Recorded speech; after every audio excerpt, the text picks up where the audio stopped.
In case you didn't know, there's a bit of a fun little silent war between watercolor artists that we don't talk about.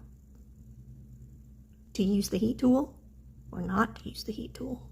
Shh, we don't talk about heat tools. Which team are you on? I decided I'm going to do a little experiment and see if there's even a difference. For this experiment, I used two very similar Daniel Smith colors, Carbazole Violet, which is a non-granulating purple, and Amethyst Genuine, which granulates.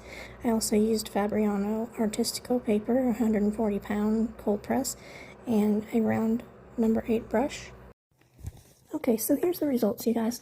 Here we have the Carbazole Violet without the heat tool and the Amethyst Genuine without the heat tool.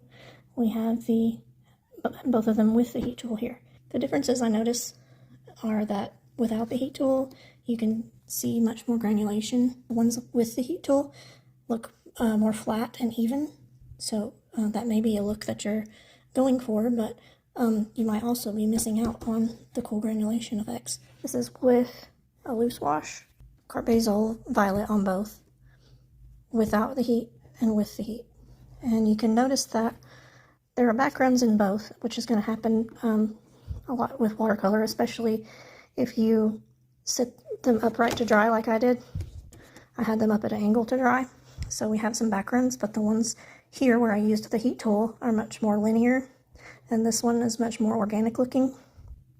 You can also notice the variations in the color a whole lot more with the one that dried naturally as opposed to a smoother effect with the heat tool. And then here we have the Amethyst Genuine loose washes without the heat tool and with the heat tool.